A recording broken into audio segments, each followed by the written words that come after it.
eh, y, y poderlo chequear en este momento. No sé, hermano Diego, si de pronto podemos hacer un resumen así cortico, como para todos y volver a contextualizar. No sé Sí, si tienen. sería estupendo. Genial, ok.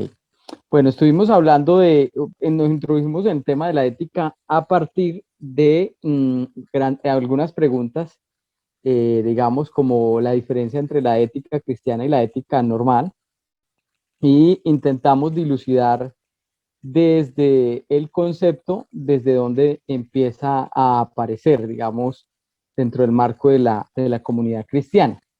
Entonces, digamos que en un tema general, lo que revisamos a grosso modo realmente fue esos distintos sistemas que existían desde la antigüedad para establecer, digamos, un modelo o filosofía de vida, y hablamos del hedonismo, del altruismo, del utilitarismo, que eran modelos de una u otra manera, que eran aceptados por las sociedades y que tenían, digamos, una manera de ver al ser humano dentro del conjunto, ¿no?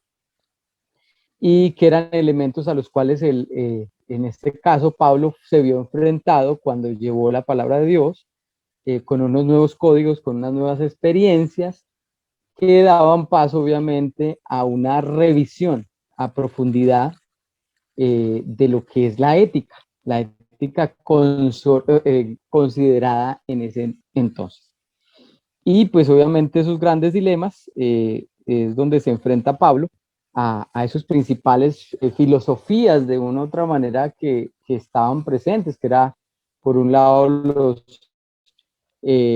epicúreos y por otro lado los estoicos, con dos maneras de pensar muy interesantes, pero pues obviamente que con grandes diferencias alrededor de los conceptos bíblicos.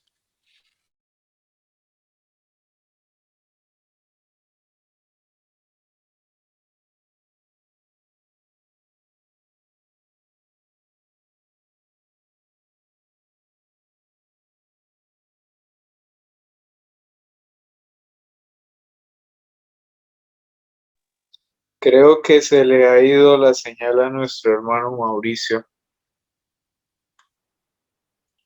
Mi hermano,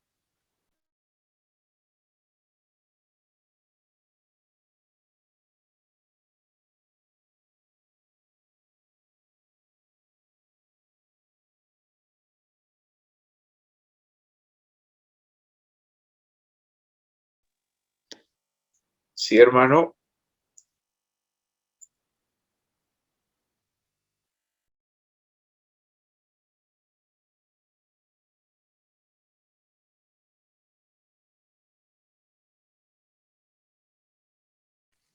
Ok, ok, estaba hablando y tenía apagado el...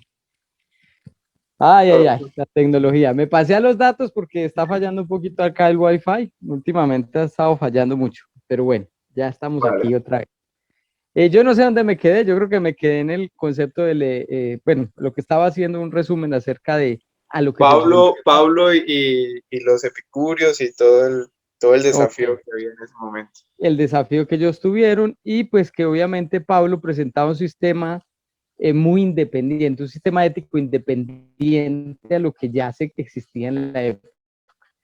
Y ese sistema independiente pues tenía una definición un poquito más amplia de lo que era ese formato ético y moral del comportamiento humano. Y ahí hay un gran debate pues en Grecia y empieza a haber un impacto muy impresionante a partir de estos conceptos.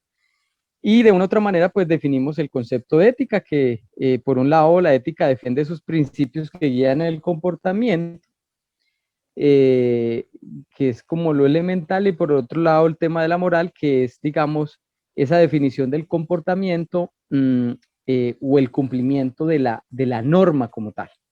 Entonces, que podríamos ser éticos, pero no morales, o morales, pero no éticos, ¿sabes? Teníamos ese dilema, ese debate, colocamos en la sala un poquito esos dilemas éticos de los cuales pues se nos llevó una clase y nos faltó mucho tiempo, pero pues fue muy interesante haberlos planteado. Y bueno, en la actualidad lo que estamos hablando acerca de la ética cristiana tiene que ver con los principios establecidos en la palabra de Dios que nos permiten reconocer mm, nuestra responsabilidad dentro del marco de la iglesia y pues obviamente como lumbreras en el mundo, ¿cierto? ¿Qué se espera del cristiano? ¿Qué se espera de la ética cristiana? Y cómo la ética cristiana viene a recoger, a integrar el concepto de moral y de ética para hacerlo uno, ¿cierto? Para hacerlo uno y a partir de ahí pues establecer un marco de referencia. En ese sentido, creo que Jesús fue muy preciso al establecer con el pueblo de Israel o con sus discípulos específicamente lo que iba a ser la nueva manera de ver y asumir el comportamiento. Cuando por allá en un pasaje les dice a los sus discípulos, oíste que fue dicho, bueno, se lo dice realmente a varias personas, oíste que fue dicho, pero yo ahora os digo. Y ahí empieza a reconocer otros modelos de pensamiento. Que lo interesante es eso. Jesús viene a establecer un modelo de pensamiento diferente, más constructivista, más un modelo de pensamiento enfocado a una coherencia entre lo que pensamos y sentimos. Y obviamente que nuestro comportamiento tendría que vivir bajo ese estilo o a esa coherencia, ¿no? Y esto pues es interesante. Pero específicamente, ¿qué es lo que nos cita el día de hoy? Es a reconocer digamos, la ética a partir de esos comportamientos específicos que se espera de parte del cristiano. ¿En dónde están encerrados esos códigos éticos del cristiano? No hay otra manera de verlos sino a partir de Gálatas 5, 22, 23, que es el fruto del Espíritu Santo. Ese fruto del Espíritu Santo es lo que se espera como código ético que los cristianos vivamos, experimentemos. Y quiero, y ojalá pues obviamente lo puedan leer, eh, porque todo ese pasaje, y especialmente desde el verso 16, que es la vida en el Espíritu o el poder del Espíritu en nosotros, del Espíritu Santo, nos lleva a operar bajo esos términos específicos de conducta, ¿sí? Más allá de ser algo que viene dado de Dios, es que son condiciones que el ser humano, digamos, en su encuentro con Jesús, tiene que empezar a experimentar. Um, es una responsabilidad que todos tenemos que tener de vivir bajo esas normas, entre las cuales encontramos, para ser más textuales, en el versículo, en el versículo 23 dice, que el fruto del Espíritu dice, pero quiero leer los 22, dice, en cambio la clase de fruto que el Espíritu Santo produce en la vida es, y ahí ustedes seguramente lo han escuchado, amor, alegría, paz, paciencia, gentileza, bondad, fidelidad, humildad, control propio. No existen leyes contra estas cosas. Y es interesante cuando lo vemos desde el punto de vista, o más bien desde el compromiso que nosotros asumimos al experimentar el fruto del Espíritu Santo, porque no es una cosa que solamente se queda en la experiencia personal, sino que se traslada a la experiencia con otro. Y ahí es donde viene lo interesante, porque Jesús entonces establece dentro de ese propósito de códigos éticos el amor, digamos como primera medida. Pero cuando vemos el amor, ese amor es muy amplio, es un concepto muy amplio, que empieza por el entendimiento o por la comprensión del amor o de la experiencia de ser amado. Es decir, para vivir esa experiencia de amor, yo tengo que haberme encontrado con el amor, que es Dios. Cuando yo tengo esa experiencia de amor y amo lo que Dios creó, que es a mi propia existencia, es decir, tengo amor propio, entonces y solo entonces puedo amar a mi prójimo como a mí mismo. Y ya ahí es un principio ético muy inmenso, muy grande. Creo que esa es la base de todos los otros principios. ¿Cuál es el dilema? El dilema es que si esa primera base, ese primer código, esa primera experiencia, vamos a ponerlo dentro de esto que estamos hablando, ética con mi vida, no la experimento, va a ser muy difícil tolerar, me va a ser muy difícil respetar, me va a ser muy difícil eh, perdonar a los demás. Me va a ser sumamente complicado. ¿Por qué? Porque voy a estar en una relación directa con mi malestar personal. Es decir, si alguien me hace algo, yo no tengo amor o no tengo un amor saludable, un amor lo puedo profesar de boca, pero no lo experimento realmente, pues yo me voy a molestar con ese hermano o con esa persona y lo que voy a hacer es comportarme de determinada manera que de una u otra forma pretende o sacarme la espinita, como decimos, o sencillamente cobrarle al otro lo que está haciendo. Entonces esto es interesante porque uno cree que se tiene que encontrar con los códigos, pues, demasiado altruistas o de pronto a veces efímeros o raros, extraños, y no, lo que el Señor me está invitando es que bajo el marco de ese primer concepto que es el amor, empiece a madurar en ese proceso de vida cristiana para establecer las otras condiciones. Y entonces también nos dice, en este pasaje nos dice acerca de la alegría, la paz, la paciencia. Y planteemos un poco el concepto de la alegría. En la traducción Reina Valera dice amor, gozo, y ese gozo implica, como lo decía Pablo en Filipenses, estar siempre gozosos en todo. Y él lo establecía también desde la cárcel diciendo regocijados en el Señor, otra vez digo regocijados, en medio de situaciones complejas. Pero él realmente le estaba hablando de contentamiento, contentamiento. Entonces, si vamos a hablar de alegría como un principio ético y moral, pues estamos hablando del contentamiento, es decir, saber estar en paz cualquiera que sea mi situación, estar en gozo respecto de la situación que tenga. ¿Y por qué eso es un principio ético y moral? Porque si yo aprendo a vivir y a convivir conmigo mismo, como lo decía Pablo, sé vivir en escasez y sé vivir en abundancia, no estoy regido bajo ese estímulo humano de la envidia, del rechazo, del señalamiento porque otros tienen y yo no tengo, de la injusticia, etcétera, etcétera. Entonces, cuando vemos cada uno de estos elementos expresados en el fruto del Espíritu Santo, no son nada, a ver, como extraños, difíciles de operar en la vida del creyente. Vuelvo, insisto, a partir de la base fundamental del amor. Si yo aprendo a experimentar el amor primero de Dios en mi vida, es decir, a dejarme amar, a experimentar ese amor en mi vida, lo demás va a ser muy fácil. Entregar a otros esa alegría o ese gozo que es un contentamiento constante respecto de las situaciones que vivo. Y si yo estoy en contentamiento, pues imagínense qué es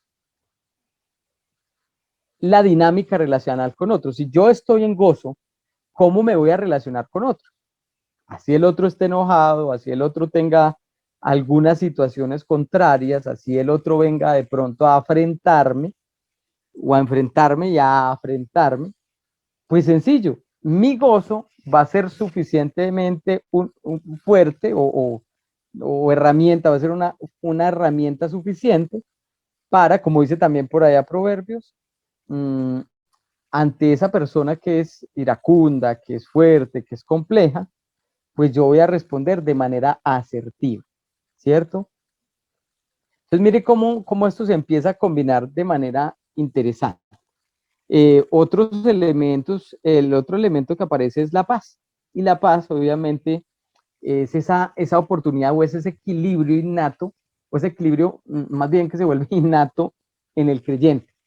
Es la paz que le da un equilibrio y estabilidad a la emoción, donde a pesar de las diferencias, dificultades y circunstancias difíciles, yo estoy en una tranquilidad o en una estabilidad para no generar juicios. Yo creo que si hay algo interesante dentro de estos frutos es eso, que no estamos generando juicios contra otros y no estamos generando juicios contra nosotros mismos, que es una de las situaciones que más perjudica, digamos, esos códigos de ética cualquiera que sea. Cuando no estoy en paz conmigo mismo, cuando no tengo un suficiente equilibrio emocional, yo voy a estar en la tendencia de exigirle a otros lo que me hace falta. ¿Mm?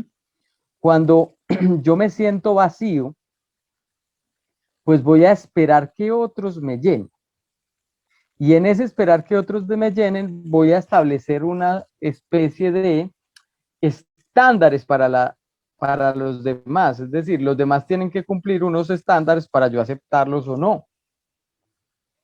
Y eso va a ser demasiado complejo, porque nadie va a caber en esos estándares. Entonces, por eso, a veces en las familias, en las comunidades cristianas o no cristianas, o el trabajo, tenemos complicaciones porque de una u otra manera mis códigos y mis estándares son difíciles de cumplir. Entonces estoy en conflicto total con todos, ¿sí? Entonces mire lo interesante que aquí se viene a desenvolver o a poner de manifiesto este ejercicio de estos códigos éticos. La paz, como dice un salmo, busca la paz y sigue. Y buscar la paz y sigue es entender, comprender claramente qué es lo que a mí me desestabiliza y entender que esas condiciones que me desestabilizan son situaciones con las cuales yo tengo que trabajar. No es responsabilidad de los demás, sino mi responsabilidad para mantenerme en esa paz, ¿cierto? Eso como un elemento fundamental. Y aquí vienen a aparecer otros, como la paciencia, que creo que se nos hace, humanamente se nos hace muy difíciles de trabajar. Y la paciencia, mm, digamos, para no mitificarla como una condición netamente del que es muy espiritual, porque esto no se trata de eso. Es decir, somos espirituales porque estamos en Cristo, pero la paciencia me permite entender los momentos, los procesos, los tiempos. Miren, y cuando uno aprende a esperar los tiempos, no está impaciente. Y si no está impaciente, no está bajo automatismos con los cuales uno ve la sociedad actual y por los cuales se generan conflictos. Es decir, vamos en el carro y de pronto se atraviesa el de la moto y me toca frenar muy duro. Mi automatismo humano, si yo no tengo este código de la paciencia, va a ser de una u otra manera contraatacar la irresponsabilidad del otro. Pues voy a sacar la cara por la ventanilla y le voy a decir al otro, tal vez sin grosería, pero le voy a insultar al otro con delicadeza y le voy a juzgar y a criticar. Y entonces, de una u otra manera, me voy a descompensar. Entonces, la paciencia es un elemento necesario dentro de este código de ética. Yo tengo que aprender a ser paciente. Y quiero regalarles una frase que algún día, bueno, más que una frase, es una expresión que aprendí, que experimenté en medio de circunstancias personales, donde fui enseñado a partir de las condiciones de otros. Es decir, la frase dice, la misericordia, la bondad empiezan, la misericordia y la bondad empiezan cuando aprendo a ver por encima de la necedad la necesidad de los demás. La paciencia me va a permitir armarme el valor suficiente para entender que los actos necios de los otros tienen una verdad detrás, que es la necesidad. Y esa necesidad es con la cual yo voy a engancharme, voy a trabajar. Es decir, no le voy a exigir al otro que sea perfecto, no le voy a exigir o le voy a decir al otro por qué se pasó y me hizo frenar, sino que voy a entender su afán. Yo no sé si estoy siendo claro con esto, pero más allá, o sea, estos códigos éticos o morales, más allá de simplemente tenerlos en una experiencia de conocimiento, es necesario tenerlos en la experiencia de mi vivir, de mi cotidianidad. Entonces, armarme de paciencia me va a permitir eh, poder comprender al otro, ¿sí? Poderlo comprender más allá de mis afanes, más allá de mis intereses, más allá de, de, de ese marco que les decía ahorita de estándares. ¿Listo? Es un elemento necesario. La gentileza es bien particular porque del pueblo cristiano se espera mucho, mucho esa gentileza, esa capacidad de ser bondadoso, de ser buena persona. Siempre los psicólogos vamos a tener, perdón, los cristianos, perdónenme que me meta, estoy todo el día en psicología.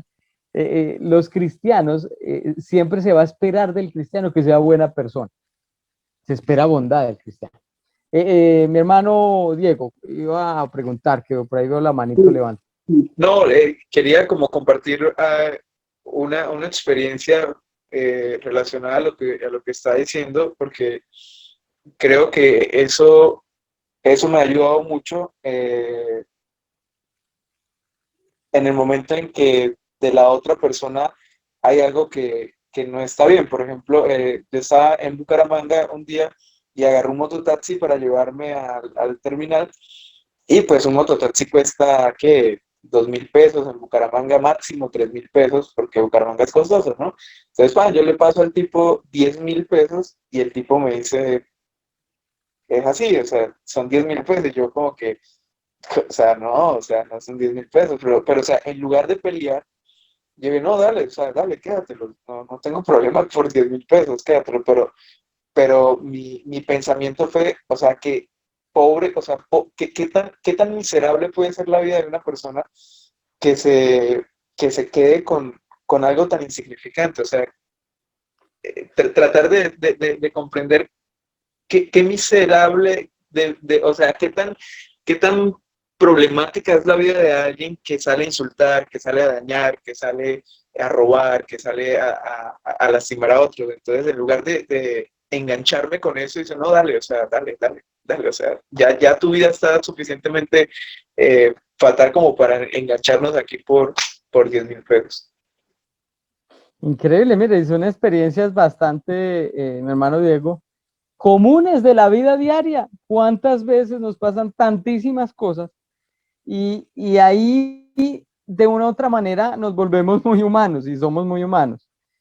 Y ahí está el reto, en aprender a experimentar este fruto del Espíritu Santo como un código de vida, como un código filosófico de ética diaria, permanentemente. Estamos expuestos todo el tiempo a situaciones como las del hermano Diego, en la casa. En la casa sí que tenemos situaciones como esta. Pero ¿qué se espera del cristiano? Se espera que sea bondadoso, como lo expresa allí, que sea gentil, que recurra a esos actos de misericordia, a esa acción de bondad, ¿m? Que le va a permitir eh, tener el control en cierta medida, hacer las cosas o asimilar las cosas de manera saludable. Por eso el Señor nos insistía tanto que somos lumbreras en el mundo. Por eso nos insistía tanto que somos la sal de la tierra. Por eso nos enseñaba todo el tiempo a tener un modo de comportamiento distinto que nos diferenciara de los demás. Y la diferencia está porque hay personas muy buenas gentes. Uno conoce gente sin Cristo y es muy buena gente. Inclusive uno se aterra, uno dice, "Ay, levanta de no ser cristiano". Pero ¿cuál entonces es la diferencia del cristiano? ¿Qué es lo que le hace diferente? Aprender a ver por encima de esa necedad la necesidad del otro y hasta dónde yo puedo contribuir con mis actos, con mi comportamiento, con mi buen comportamiento a la construcción del otro, a partir de esos actos de gentileza o de bondad, donde eso es lo que se me invita. Este fruto del Espíritu Santo no es solamente para vivir ahí en la iglesia, para vivir en la comunidad cristiana. No, esto es para vivir en la vida diaria, ¿sí?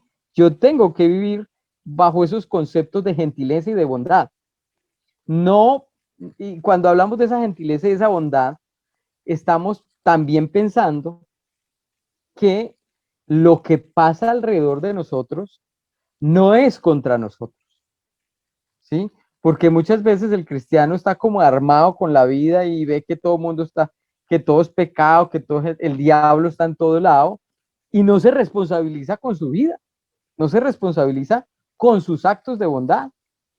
Cuando es lo que Dios me está invitando a ser bondadoso para que cuando, por ejemplo, en situaciones como la que le pasa al hermano, yo pueda tener una palabra afable para ese otro ser humano que está destruido, que no sabe para dónde va, que no sabe qué quiere, que lamentablemente sí se levanta a, a pelear con la vida.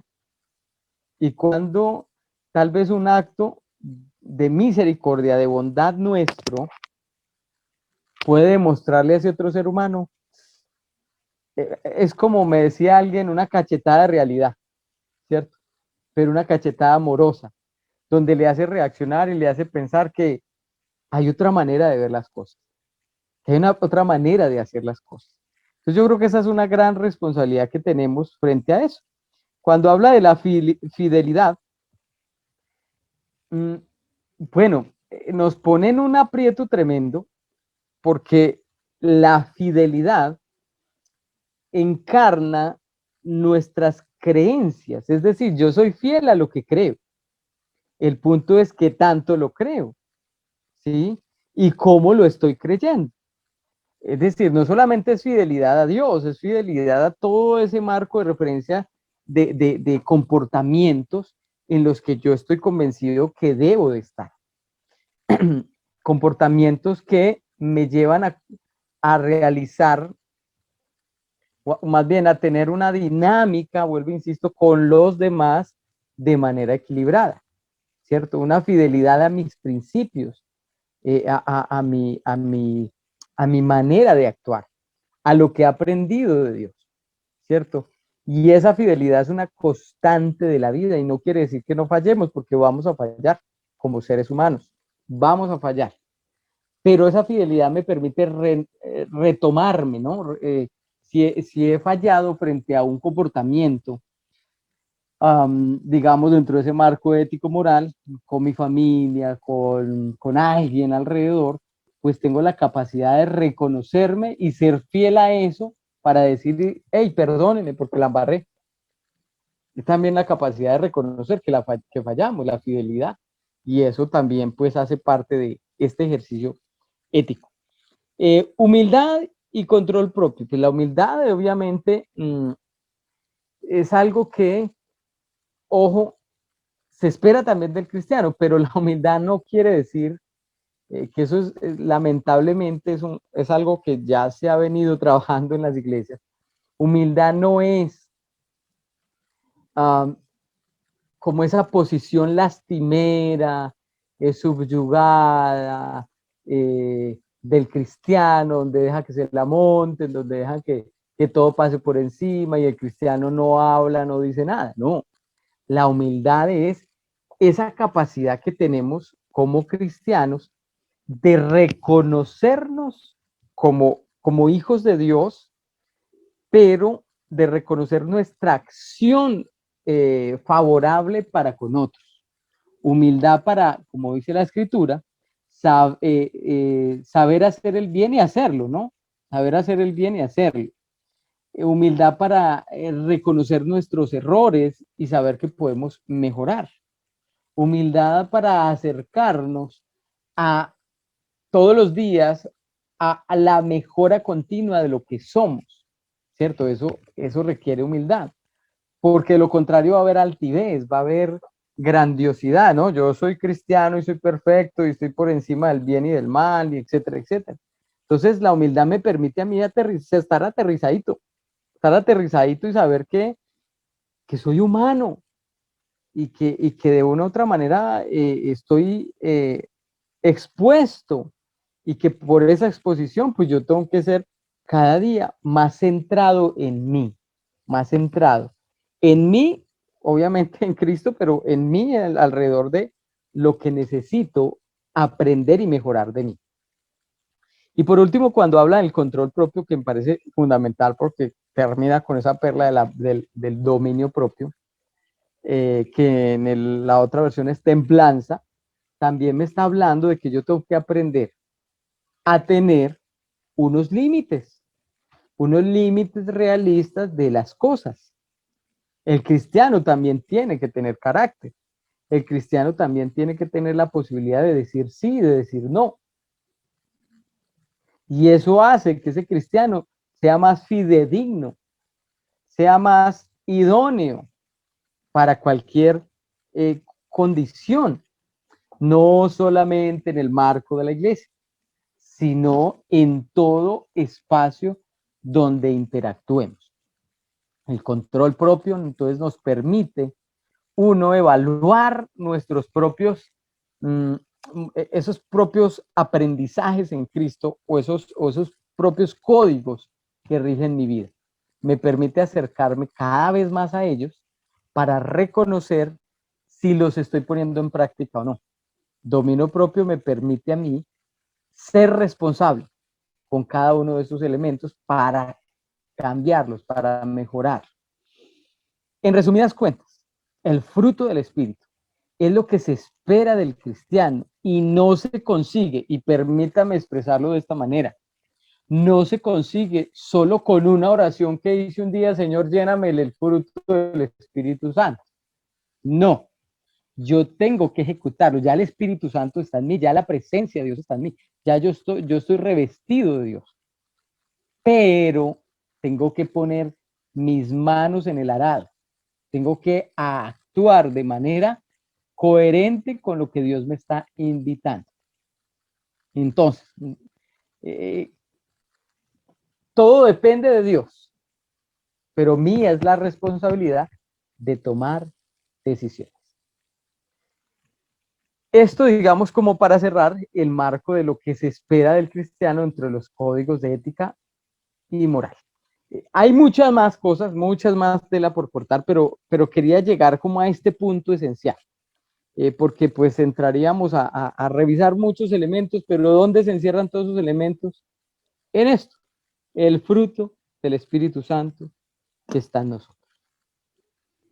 Ahora sí, no sé si hay preguntas, dudas, inquietudes o comentarios, que siempre, recuerden, este espacio ha sido muy bonito por eso, porque podemos todos aportar.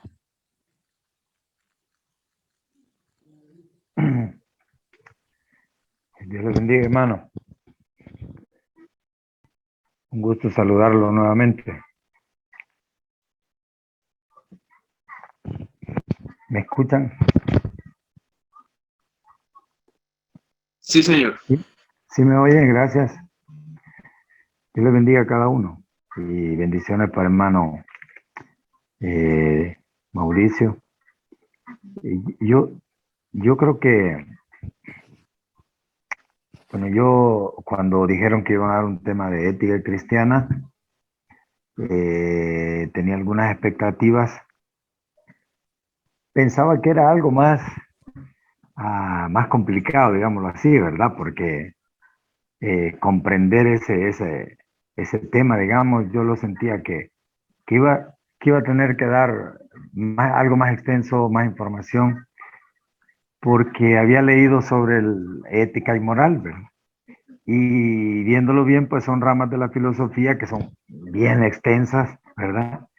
Pero comprenderlas con algo puntual, creo que ahorita, pues, como decimos en El Salvador, pues me cayó el 20, dice, me cayó el 20, en el sentido de que, pues, he comprendido que esa ética está, pues, enmarcada en estos frutos del Espíritu, y que estos frutos del Espíritu pasan a ser como los principios, digámoslo así, eh, de una, no digamos de una profesión, sino del cristiano, así como cada profesión tiene ciertos principios éticos. Yo trabajo en cierta área y hablo de principios éticos de tal profesión.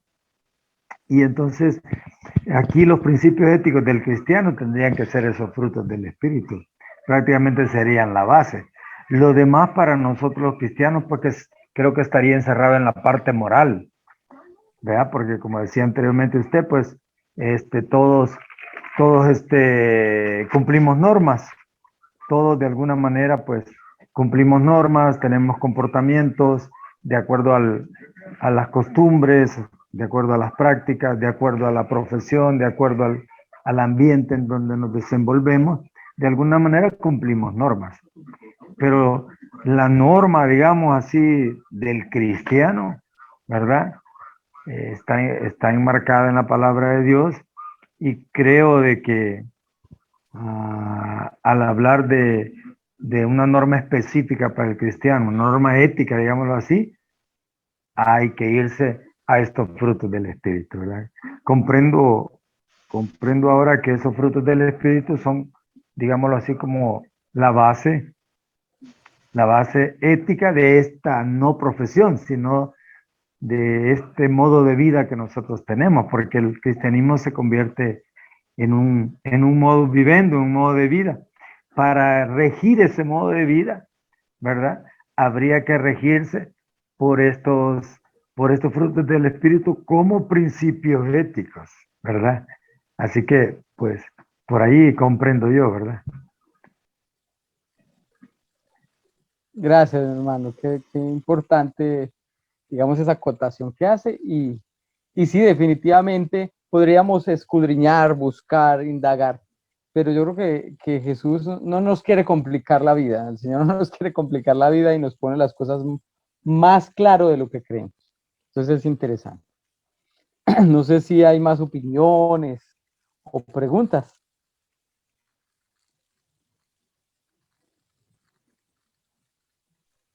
Hermano Mauricio y hermanos, que, o sea, ética cristiana son como las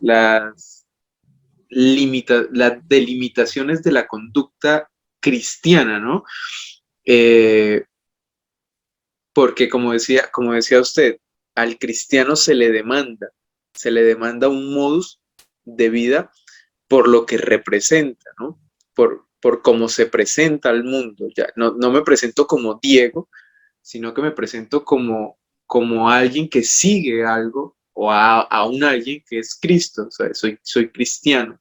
Por encima de ser Diego, soy cristiano. Es la característica esencial de este Diego, que sigue a Cristo. Entonces, lo que se asocia con Cristo es un modus, es una forma, hay cosas asociadas a esa figura del Cristo, el perdón, la compasión, la misericordia, el amor, la bondad, todas esas cosas. Entonces, todo lo que el ser humano que ha oído de Jesús y que asocia y vincula esa figura del Cristo, lo espera ver también en aquellos que dicen ser sus discípulos, ¿no? Entonces, Pablo en Efesios nos dice en ser hijos de la luz, nos dice justamente eso. Ahora ustedes se han despojado de la vieja naturaleza y Dios ha puesto en ustedes una nueva naturaleza según Él.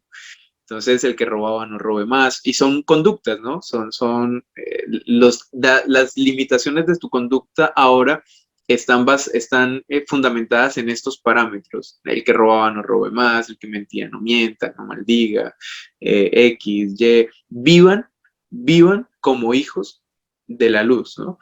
Hay una versión que me gusta muchísimo, creo que es la TLA, en el llamado a la santidad, dice, ustedes tienen que ser un pueblo diferente a los otros pueblos por la misma razón que su Dios es un Dios diferente al Dios de los otros pueblos. O sea, a mí me encantó muchísimo ese plus de diferencia, ¿no? Entonces, eso es ética cristiana, ¿no? Es conducta, es quiénes somos y cómo vivimos, ¿no?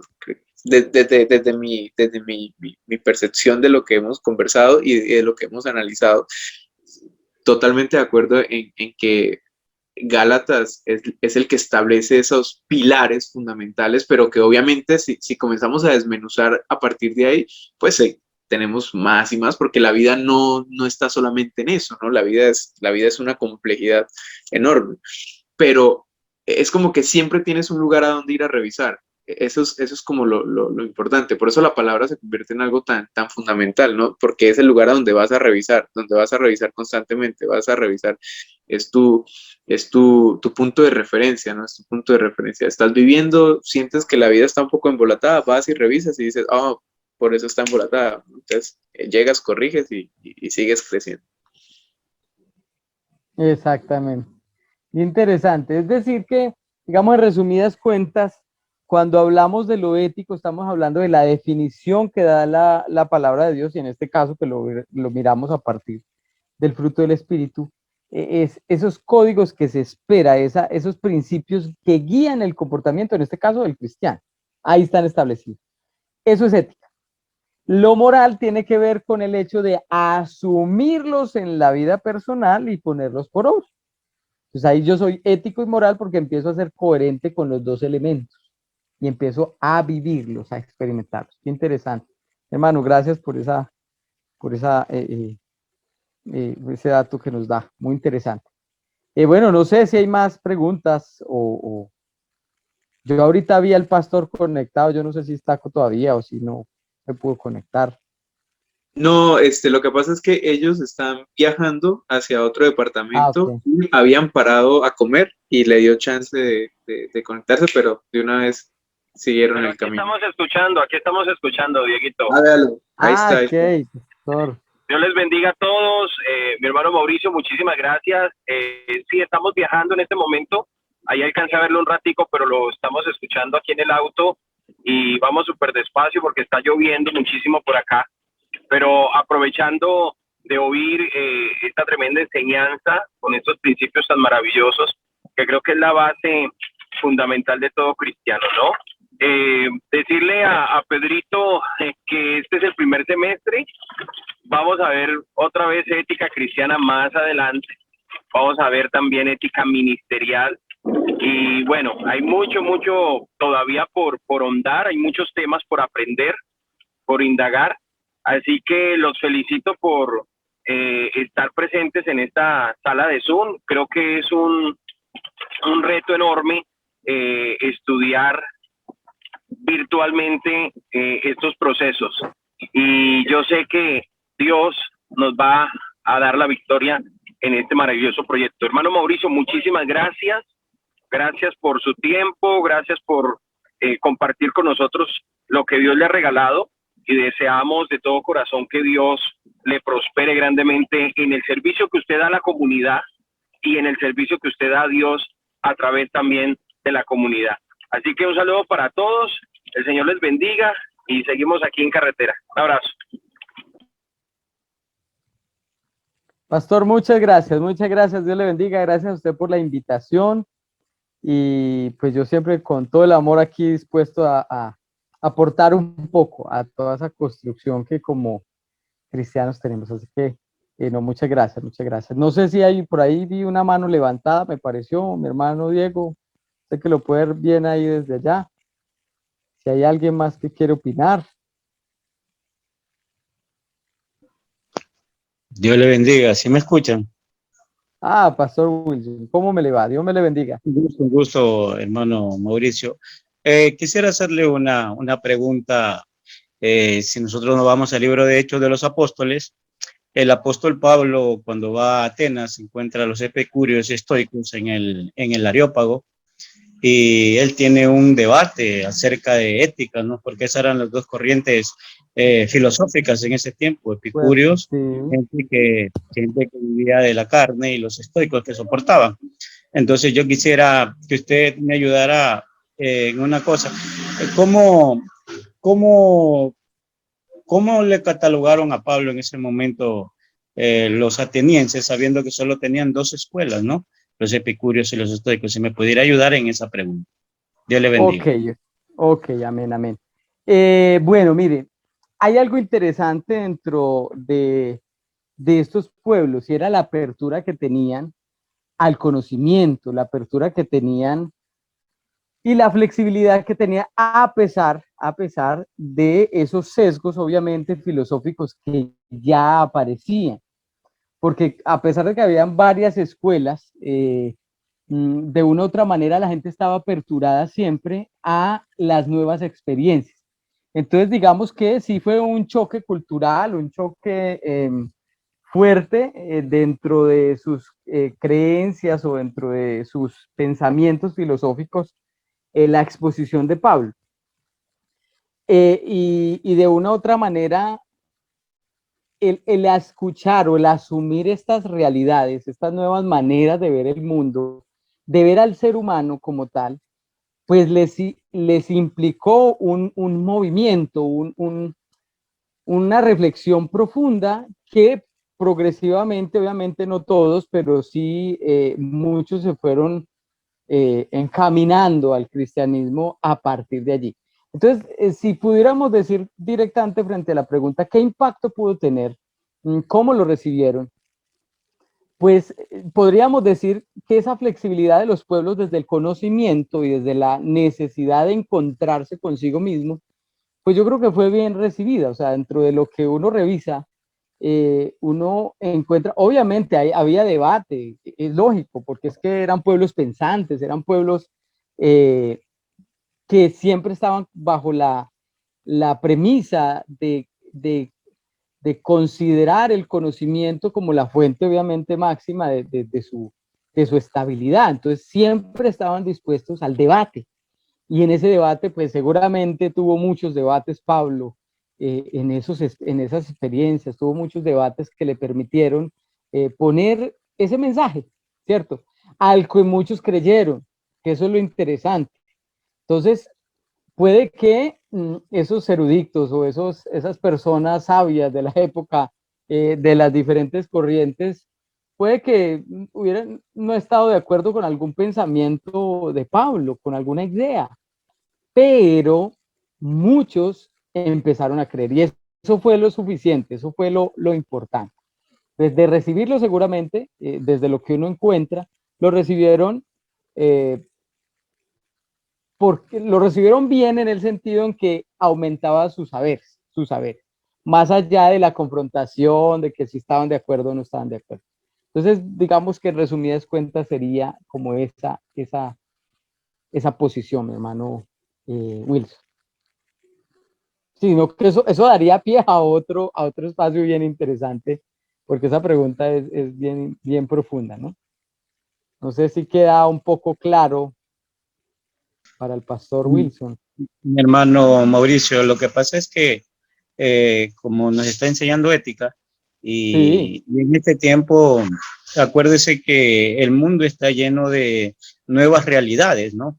Ahora el homosexualismo, lesbianismo y tantas cosas se han vuelto algo normal y el mundo está envuelto en que eso es normal, es ético y en el tiempo de Pablo los griegos tenían una forma de vida casi similar que la de ahora, porque Total. ellos tenían amantes hombres como amantes mujeres, a ellos no era problema eso.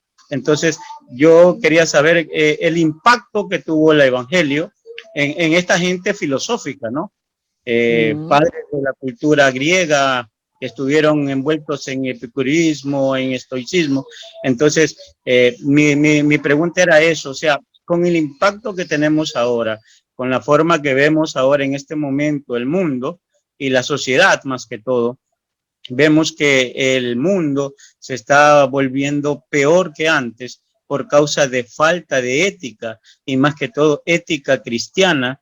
Y hay mucho, hermano, que lamentablemente por causa de ganar gente no toma ética, sino que permite que en las congregaciones se vuelva algo raro, que en un lugar hay un estoico, o sea, alguien que quiere seguir a Dios, y un epicurio que vive como le da la gana. Entonces, yo quería saber eso de Pablo, o sea, cómo lo impactó a Pablo, porque dice la Biblia que Pablo se da cuenta que tienen tantos dioses y hay un solo lugar donde dice al Dios no conocido. Entonces, esa era mi pregunta, pastor. Claro que sí, claro que sí. Y justamente, y eso es, digamos, aterrizando un poquito esa idea, si pudiéramos hablar del impacto, seguramente Pablo pues, ya se impactó con esta cantidad de conocimientos que tal vez no eran extraños para él, porque recordemos que Pablo pues también era un hombre de conocimiento. No era tan complejo para él. Lo complejo tal vez sería llevar ese mensaje a estas nuevas culturas, y pues obviamente por eso Dios lo escogió, para que fuera esa punta de lanza a esa sociedad. Entonces, si vamos a hablar del impacto y colocándolo en el contexto de hoy, pues yo creo que más que hablar sus palabras, más que sus palabras, lo que habló en Pablo fueron sus acciones, sus códigos de ética moral, en medio de una cantidad de estoicos, seguramente, de una cantidad de epicúreos, y de otra cantidad de filosofías. Lo que seguramente hacía la diferencia para los demás era la conducta de Pablo. Una conducta intachable, una conducta humana, sencilla, pero llena de bondad, llena de esto, del fruto del Espíritu Santo. ¿A quiénes impactó? A muchas personas. De allí se convirtieron muchas personas, y seguramente las que no se escriben, pero pensemos en lo que sucede en la actualidad, digamos, para poner ese paralelo. Hoy estamos bajo el régimen, de alguna manera, de modelos de pensamiento bastante complicados, ¿cierto? Ya vemos en Latinoamérica, Centroamérica, cómo nos quieren imponer estilos de pensamiento demasiado complejos. Esto está obviamente regido por grandes potencias, y pues estamos en ese debate. ¿Cuál es el punto? O peleamos contra ellos, o simplemente hacemos o dejamos que nuestra conducta, como dice Pablo también, que estemos preparados para presentar defensa con mansedumbre y reverencia ante todo aquel que demanda razón de la esperanza. Es decir, mis acciones tienen que ser tan fuertes, tan potentes, tan coherentes, que los demás vean a Cristo a través de nosotros. Y eso yo creo que fue el impacto de Pablo en las personas, que cuando él hablaba era coherente frente a sus hechos, frente a ese marco del fruto del Espíritu Santo. Entonces ahí es interesante que hoy también estamos viviendo estos mismos tiempos, un poco hasta a veces sí, peores o más complicados, pero la gente demanda eso mismo del cristiano: coherencia. Son tiempos peores porque antes esas oposiciones eran intelectualmente muy superiores. Ahorita el intelectualismo está muy por debajo. Y quería aportar eso, hermano Mauricio, que justamente de eso se trata la ética, ¿no? No tanto del discurso, sino del acto. Es la acción, a eso nos invita la ética cristiana. La ética cristiana nos invita a ser cristianos, a vivir como Cristo. Y si hay un impacto en lo que Pablo estaba haciendo, no era tanto su discurso, aunque era un discurso admirable y loable, era la persona misma de Pablo, llevando sobre sí a Cristo, que en un punto dijo: no estoy solamente dispuesto a ser atado, sino que incluso estoy dispuesto a morir, estoy dispuesto a ser azotado, he pasado esto, o sea, tengo todo, y quiero darlo todo, y quiero darlo más, y quiero dar más todavía por esto. Y eso es lo que hace que sus palabras tengan ese peso tan enorme en la gente que lo escucha. Y creo que se gana, me gusta mucho esa expresión, hermano Mauricio, y vivo con eso, quiero vivir con eso, ganarme el derecho a hablar. O sea, ganarme el derecho a hablar no es solamente que tener cosas aquí en la cabeza que yo sé que las puedo decir, sino que mi vida es digna de ese discurso y que mi vida respalda el discurso que estoy haciendo. Entonces, no quiero que solamente sea por propiedad intelectual, sino que sea porque mi vida misma tiene esas marcas, ¿no? de una vida que muestra a Jesús de cierta forma. Y como decía hace unos días, en eso es en lo que estamos en deuda con el mundo, en la ética cristiana, el ser cristiano, en la bondad, en el amor, en el perdón, en la misericordia, en la justicia. O sea... Debates, mi hermano, se han dado muchísimos debates éticos, morales, de las iglesias, de la política, de la ciencia, de cada carrera en particular. Pero a la hora de la verdad nos quedamos corticos, nos quedamos solamente en conocimientos, como lo hacían los griegos. Ellos filosofaban, pensaban, analizaban, pero a veces no eran coherentes. Y eso es lo que verdaderamente, como lo dice mi hermano, claro, tenemos que aprender a ganarnos el derecho a expresar, que verdaderamente para nosotros el vivir sea Cristo en una experiencia natural, auténtica, real, donde no somos perfectos, pero todos los días nos perfeccionamos en Él, donde cada día estamos siendo conscientes de nuestra naturaleza humana y la necesidad de renovar nuestros pensamientos para ser más como Él, como el carácter de Cristo en nuestra vida. En esa medida, no van a hablar nuestras palabras, van a hablar nuestras acciones éticas en este mundo que está tan complejo. Y seguramente, mis hermanos, cada uno podrá tener una experiencia en su trabajo, en su que una conducta ética. Vea, uno no necesita cristiano, la gente ya lo señala. Usted es fiable, usted es una persona fidedigna o nos da la oportunidad de ser confiable o de contarle o de preguntarle algo. Entonces, yo creo que es algo que todos tenemos que experimentar a partir de esa coherencia.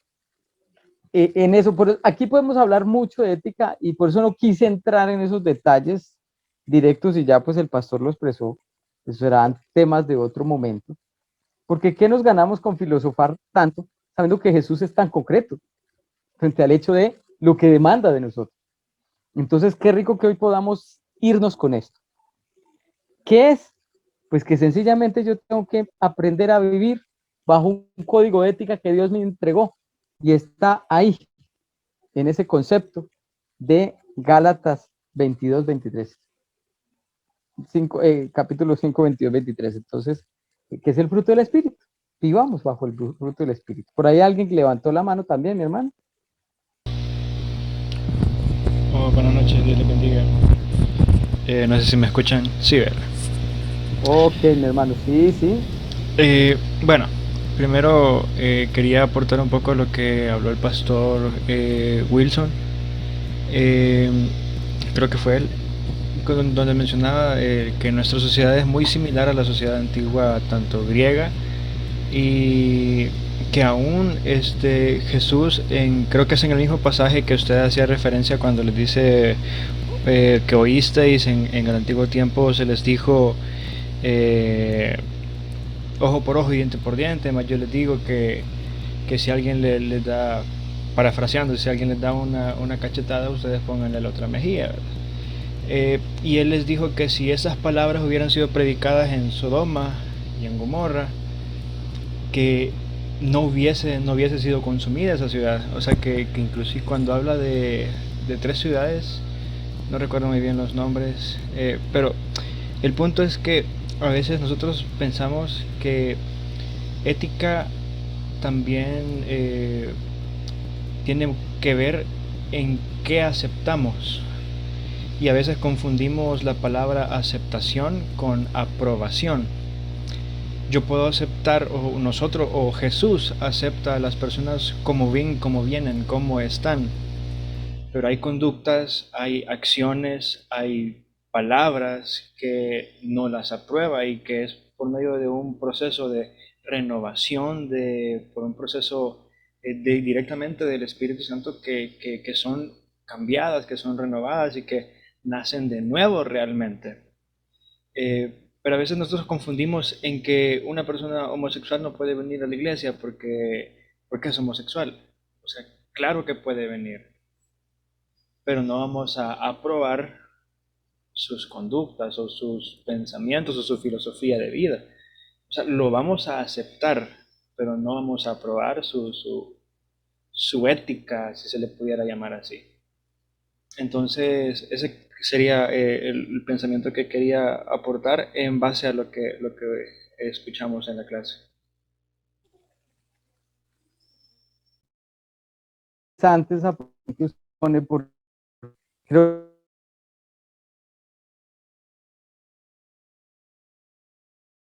de acepción de personas, es decir, no se acepta la diferencia.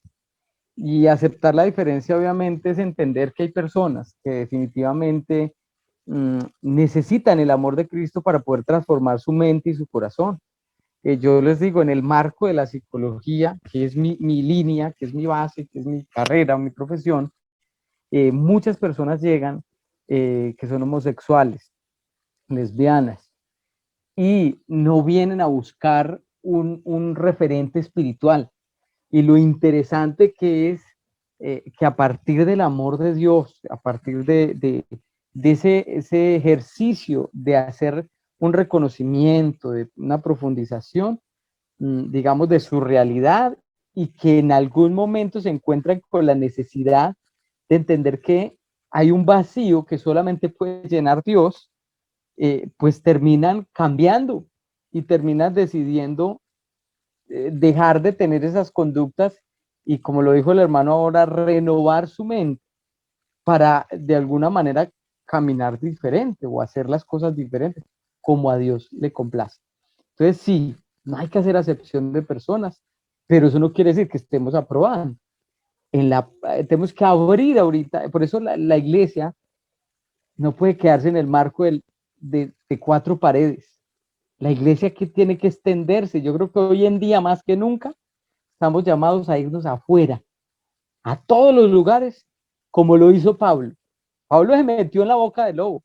Estamos dispuestos nosotros a meternos en la boca del lobo, a ir a buscar a las personas, o como dice, a los perdidos, allá donde están perdidos, o estamos esperando que lleguen a la iglesia. Creo que esta es una gran responsabilidad que tenemos como cristianos. Hay que ir. Esa es la demanda del Señor. Mi hermano Diego, no sé si hay más. Son las 10:15, seguramente aquí nos quedaríamos. Escuchamos, el hermano John tiene la mano levantada, escuchamos al hermano y cerramos. Listo, perfecto, mi hermano. Dios les bendiga. Bueno, me alegra saludarlos en esta hora. Está bueno el debate. Bueno, cuando escuchamos acerca de las situaciones que se presentan y aún las que trató el mismo apóstol Pablo, lo que tenemos que mirar nosotros es cómo llegó. A veces nosotros llegamos más es atacando que mostrando de verdad lo que tenemos que mostrar, que es a Jesucristo. Cuando el apóstol Pablo llega a este lugar de los atenienses, él no llega atacándolos con la doctrina que ellos tienen, con las creencias que ellos tienen, con los vicios que ellos tienen, sino que buscó un punto estratégico.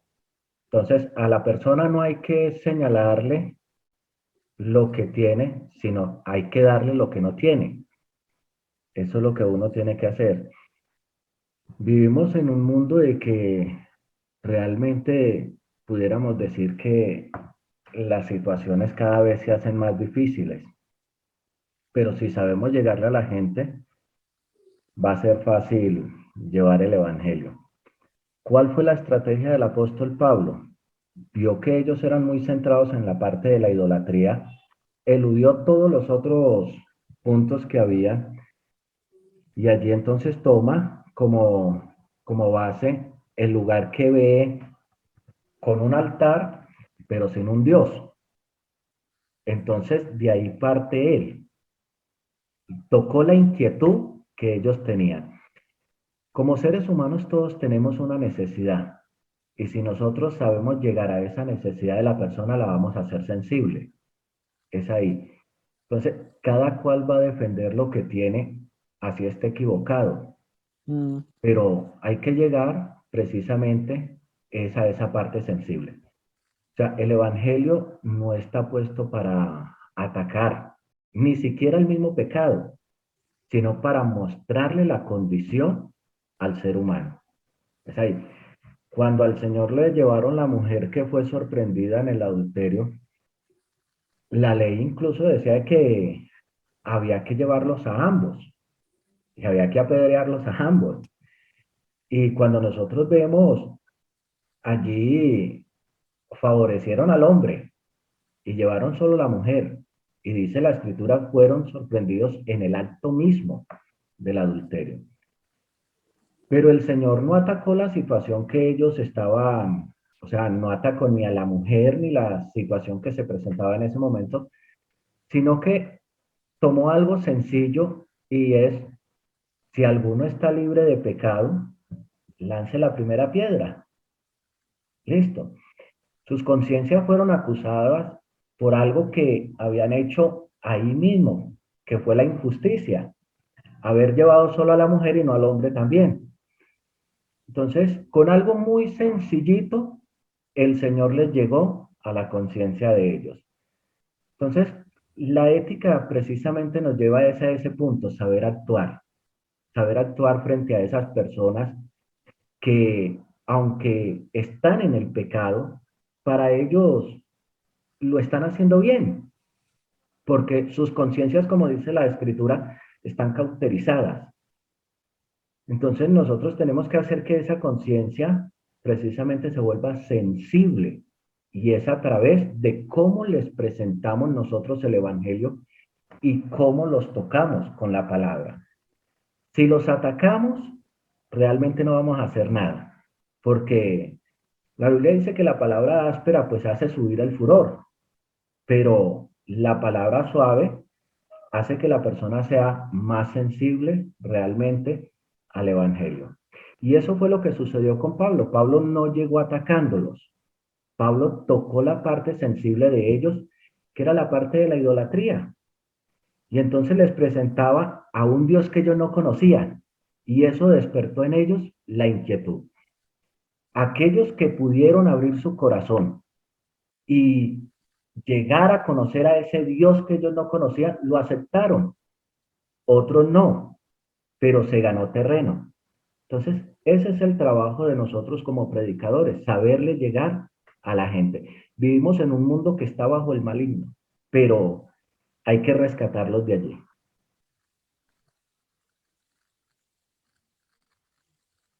Mi hermano John, qué bonito, no podríamos haber rematado mejor este espacio.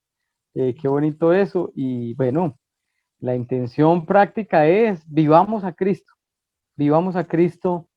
en nuestras vidas, en nuestra experiencia práctica todos los días y permitamos que los que nos vean a Jesús.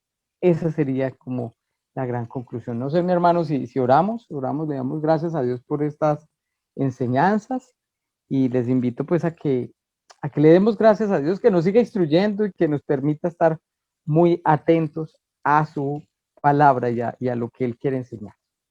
Pues vamos a orar, hermanos, y a darle gracias a nuestro Dios. Jesús, te damos infinitas gracias, Señor, por tu amor incondicional en nuestra vida. Gracias, Señor, por darnos este privilegio de unirnos a través de este medio, de estas ondas, de esta extensión de la comunicación, y podernos unir con tu corazón, Señor, hoy para pedirte humildemente, Jesús, llénanos de tu espíritu, llénanos de tu presencia, llénanos de ese fruto. Queremos, Señor, ser obreros aprobados que no tienen de qué avergonzarse. Queremos, Señor, ser ministros tuyos aquí en la tierra. Ser, Señor, esos embajadores que llevan con reverencia, con mansedumbre tu palabra, que muestran frutos en medio de una sociedad tan necesitada. Ayúdanos, Señor, a ser más como tú y menos como nosotros mismos. Y permítenos, Señor, que los que nos vean te vean. Hoy está en nuestra oración delante de ti, dándote gracias por todo lo que haces y por todo lo que harás. En tu nombre, Jesús. Amén. Amén. Amén. Hermanos, muchas bendiciones para todos. Amén, amén, hermano Mauricio. Altamente agradecido por este momento. Amén, hermano, amén. Es un momento que nos ha enriquecido al máximo todas estas clases. Uf, qué bueno es poder tener esos espacios de crecimiento y de aprendizaje. Mis hermanos, les recuerdo que las clases quedan grabadas y se suben a la página de YouTube. Ahí pueden ir y rebobinar, repetirlas, cualquier cosa, compartirla con alguien, creo, o es privada, no sé, creo que se puede compartir. Entonces, mis hermanos, nos vemos el próximo lunes. El próximo lunes, sí, nos vemos el próximo lunes aquí nuevamente. Dios los bendiga, que tengan una muy, muy buena noche. Un abrazo, que descansen, hermano Mauricio, Dios lo bendiga grandemente, que tenga una buena noche y gracias.